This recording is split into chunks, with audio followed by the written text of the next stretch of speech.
Good morning, this is Russ Edgar, Avion Overlander. Today we're at a very unusual place. I'm going to do a panoramic view of it first.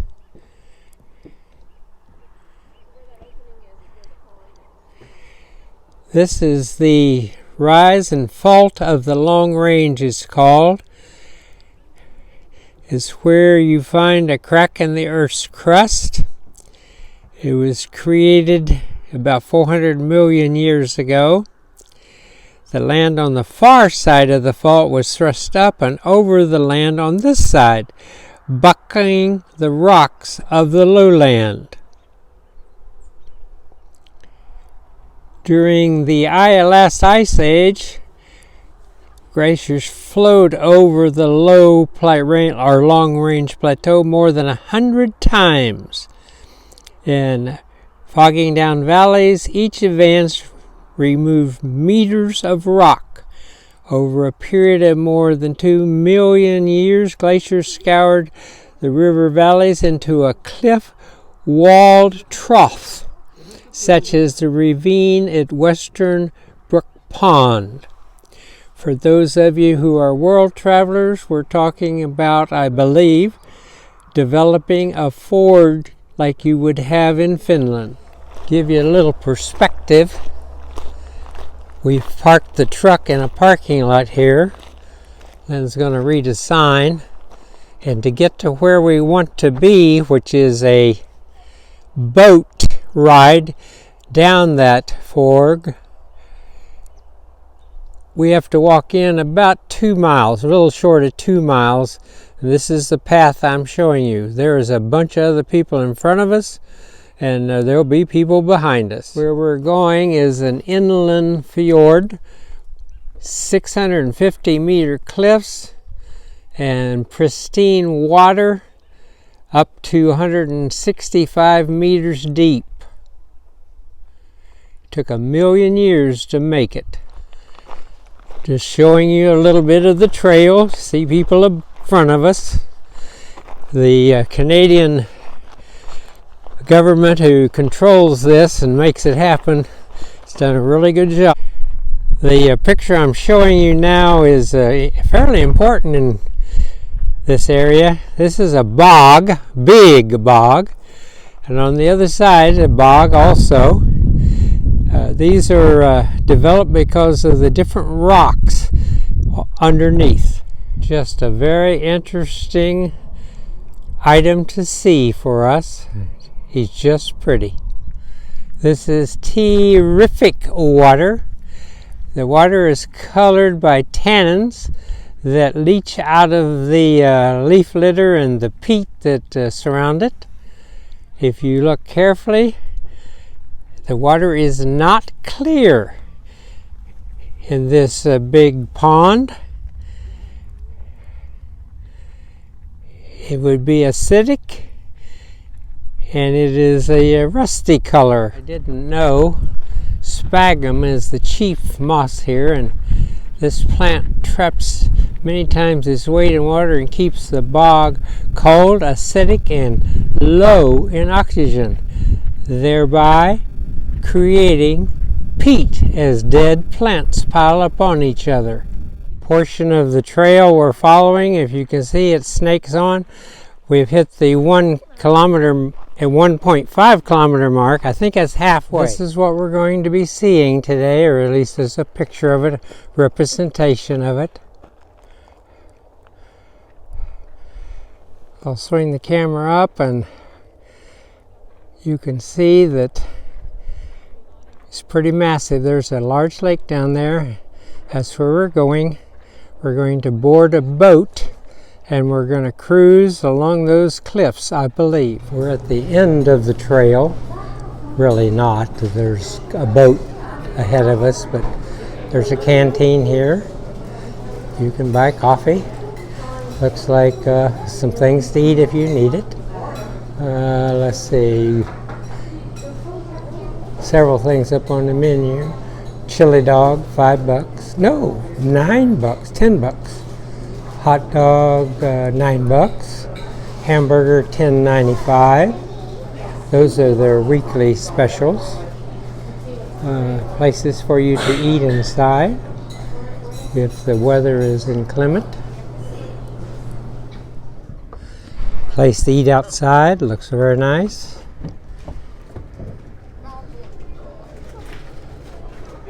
Down there is the boat, one of the boats that we may be getting on. There's a group coming in, and so we have to wait. We cannot even walk down there and get our tickets until they have come in and disembarked, and then we will go down, get our ticket, and load up on a boat and take the ride. This is a relief of where we're going today. The glaciers carved all this, top and bottom. All right, we're getting ready to board. Lynn's got 2 boarding passes in her hand, and we're at the end of the line because we chose to sit for longer than the rest of these people. Our boat is the far one, MV Western Brook 1, I believe it's called. I think Lynn told me that it would hold about 64 humans. We're on the forward deck, not the top deck of the ship, and then we happen to be in, because we tarried to get on. Everybody else up top has a chair, and we're underway.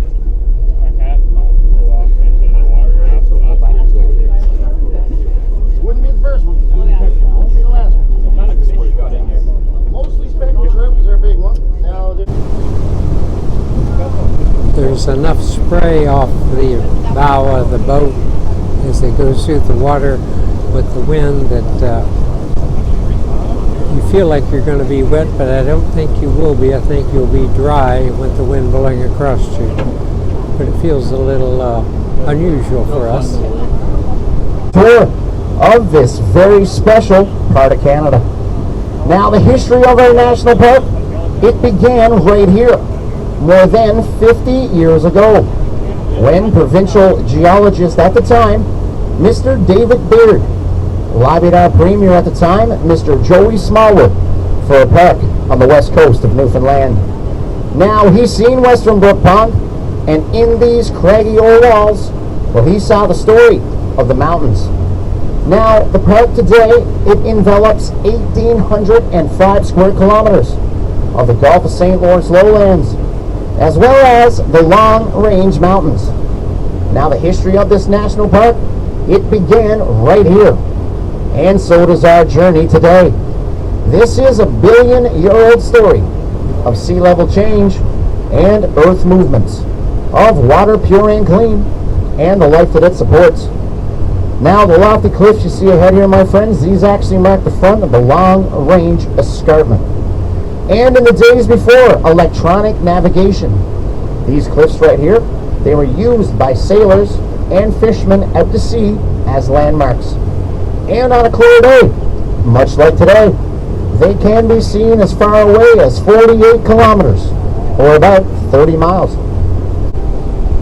And now, my friends, since everybody walked in here today, let's get our most common question out of the way early. How did we get these boats in here? See, some people had that question. Well, I'm going to tell you, my friends, the vessel you're on right now, this is the Westbrook 1. This is the newest and biggest boat in our fleet. Now, this vessel right here, it was brought in several separate pieces over this frozen bog you see over here to your right. Now, it was done in the wintertime to prevent from doing any damage to the plants, animals, and wildlife that live on that there bog.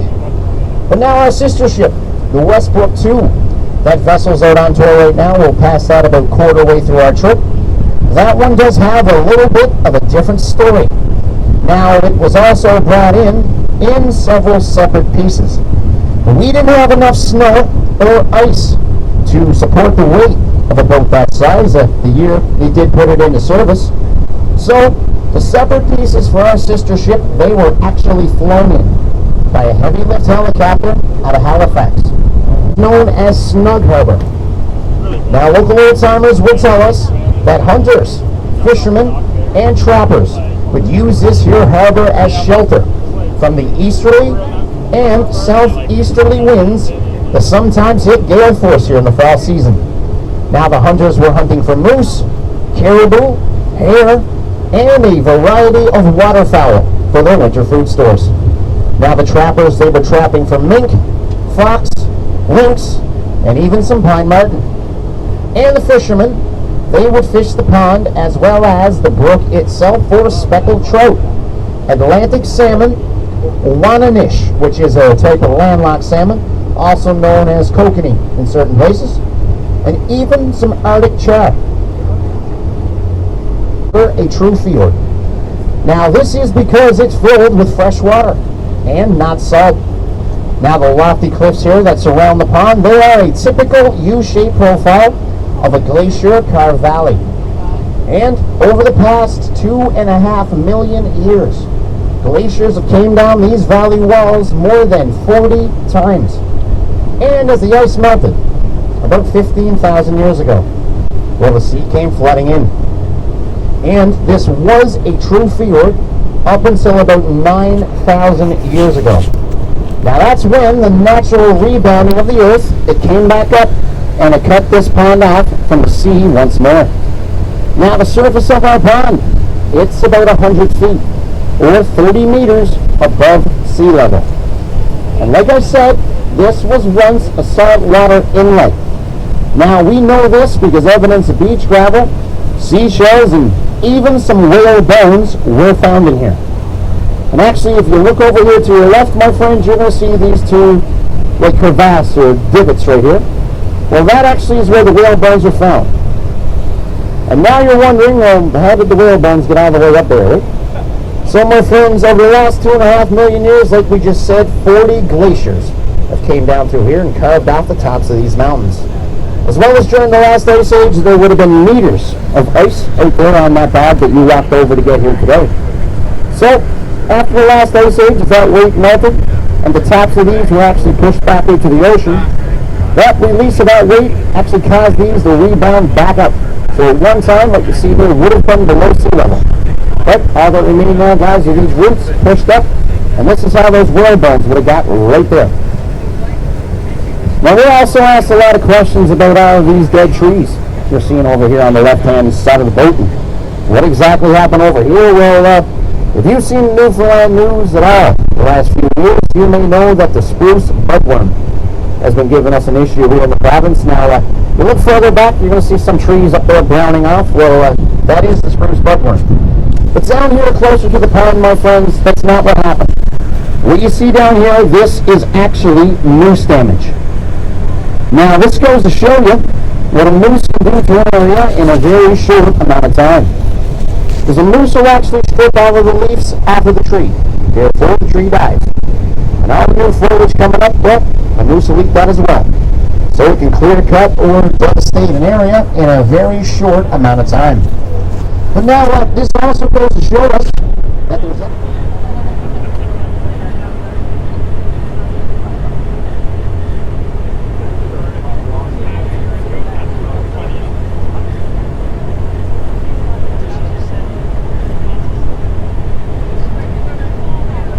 of Western Brook Pond is below sea level. It contains only fresh water.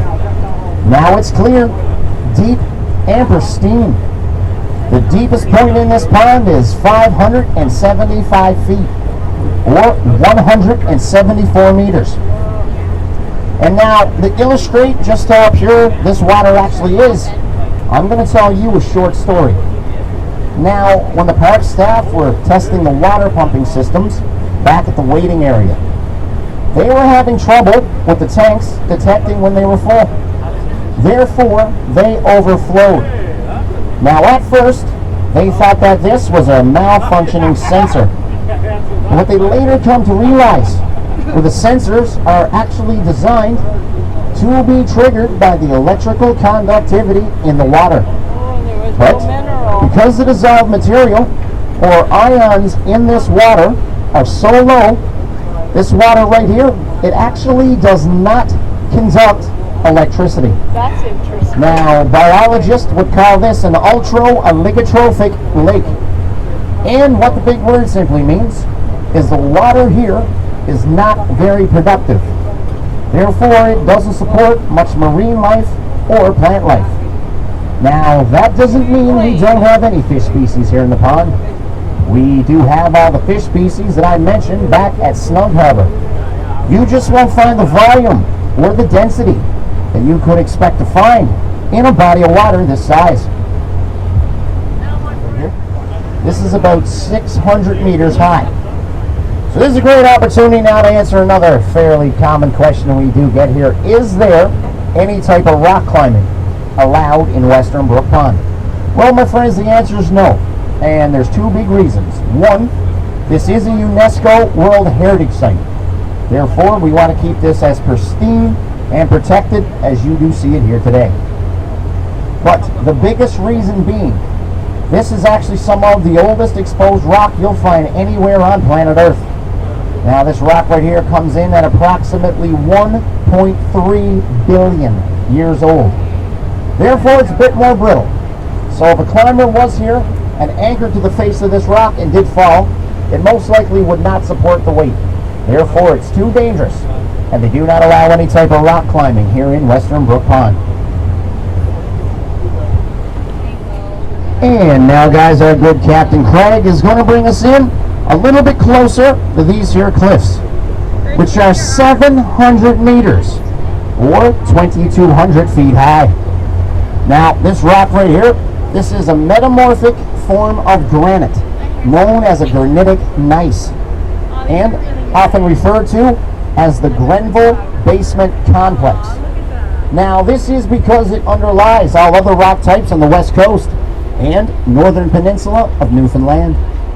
Now, these are actually the roots of an old mountain chain and part of the Canadian Shield. Now, while studying these mountains, geologists have learned that the roots of an old mountain chain can actually extend down into the earth, at least as deep as the height of the mountains themselves. So at one time, these mountains may very well have been as high as the Himalayas. Now, all that remain are these ancient uplifted roots. Now, the long-range mountains run from Port aux Basques all the way to St. Anthony, and these are the northeastern portion of the Appalachian Mountains. And now, my friends, over here to your left, we're going to start to see this beautiful hidden waterfall right here, known as Blue Denim Falls. Now, perhaps it gets its name for the blue cast that sometimes can be seen when the sun rays hit it at just the right angle.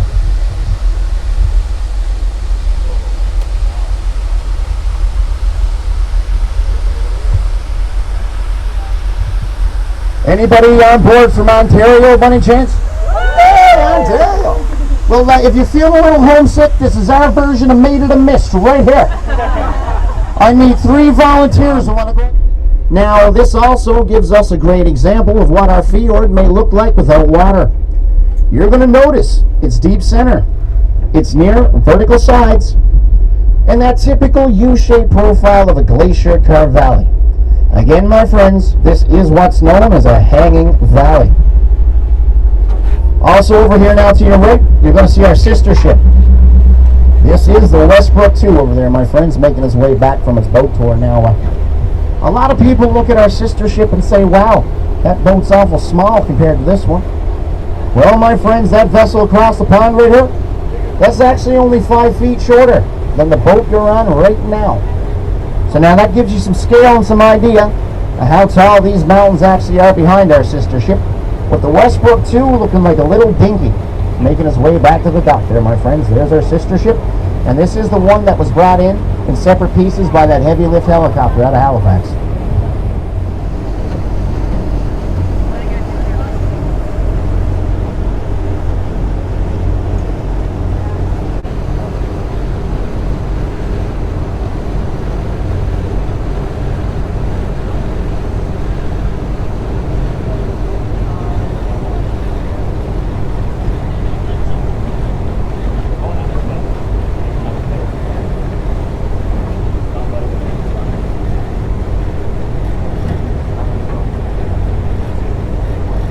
17th, 1994, at exactly 1:45 p.m. And now, the reason we do know the exact date and time of that there rock slide is because our boat, the Westbrook 3, was just back there by Blue Denham Falls when all that rock came crashing down. Now, there was a huge cloud of dust, a tremendous noise, and we had approximately 25 people on board that day. And as you can imagine, they all needed brand new shorts by the time this was over with. Now, this didn't cause much of a disturbance. We were awake in the pond because it happened so far back into the mountain. This rock right here, it simply just let go and slid down into the pond. But it did wipe away most of the vegetation, which you can now see is starting to grow back. Information here to point out to you, which is going to take a little bit of imagination. Look out to your right, you're going to see these big cracks or crevasse that go up the whole length of the mountain. Well, come over to the one here to the left-hand side. Come up halfway, you're going to see the crack opens up just a little bit wider. Well, right to the right-hand side of the widest point of that crack, you should see a face. You're going to see his sunken eyes, his piston-shaped nose, and his chin. Now, over the years, he's been called many things, a tiger's face or a lion's face. But now, here in Western Brook Pond, we simply call him the Tin Man from the Wizard of Oz. If you can't see him, my friends, not to worry. Me and Tom are coming around with a cheat sheet. We'd be happy to point him out to you. See, our tallest point here in Western Brook. Now, this mountain over here to your right, looks like there's a big chunk or a cavity missing. This right here is what's known as Broke Off Cliff. Now, I do have a story about Broke Off Cliff on the way back out and exactly how it did get its name, if you can't guess. But right now, I got a little side note here for you, because it's really hard to tell how tall these mountains actually are, because we have no scale. There's absolutely nothing here to compare it to. So let me ask, who on board has ever been in Toronto? Hey, Toronto. Well, my friends, if you've ever been in Toronto, you're going to know that the CN Tower is one of the tallest freestanding structures you'll find anywhere on planet Earth. Now, the CN Tower comes in at approximately 550 meters tall. That is pretty tall. Broke Off Cliff right there, that actually comes in at 700 meters tall. So this mountain right here is actually approximately 150 meters taller than the CN Tower in Toronto. Like I said, it certainly doesn't look that way with no scale here to compare it to. In fact, the rotating restaurant's going in next weekend, right there. Oh, you can eat Jig's dinner. Picture of the old man. Like all the rest of the waterfalls you've seen in here today, it's really insignificant in supplying our pond with water. Now, Western Brook Pond has very little inflow, and the only outflow is through Western Brook itself. Now, for a comparison, a normal body of water this size would flush itself completely 6 to 8 times per year. But Western Brook Pond has such little outflow, it would actually take this body of water approximately 15 years to flush itself completely just once.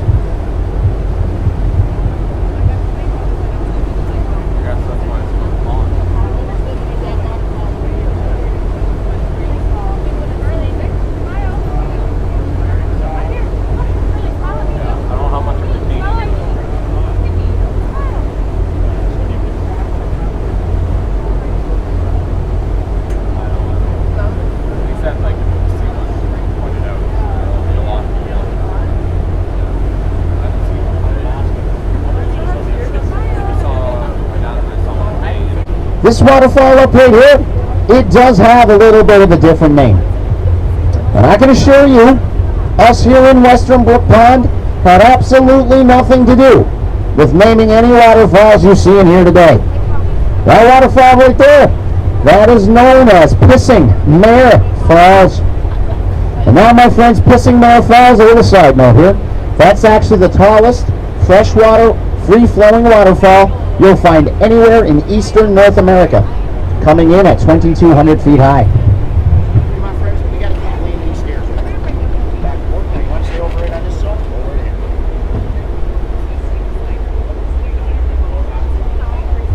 And now from the dock we left to this small dock you see over here on the left-hand side of the boat, well, we've traveled some 16.5 kilometers, or 10 miles.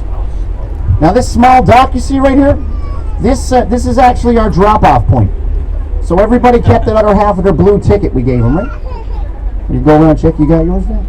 No, I'm just kidding, my friends. Now this is our drop-off point, but for experienced hikers who want to do the long-range traverse, a 35-kilometer, 3 to 5 day trek from here to the base of Gros Morne Mountain.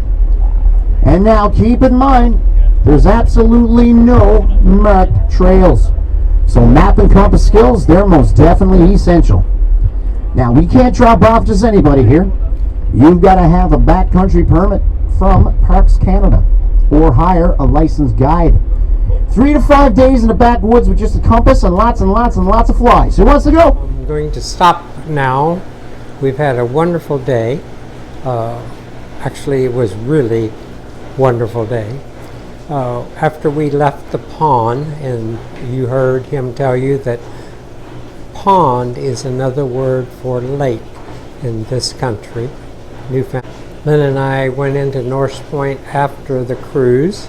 Had a really, really good lunch, and as you can hear, we've gone back to the campground and we're doing our laundry. We're doing that because tomorrow morning we're going to leave this campground, go around the bay to one on the other side, still in the national park, but just we'll be able to see different things for the next 5 days. If you would, please subscribe to our channel. Be safe out there, and I hope you're having as much fun as we are.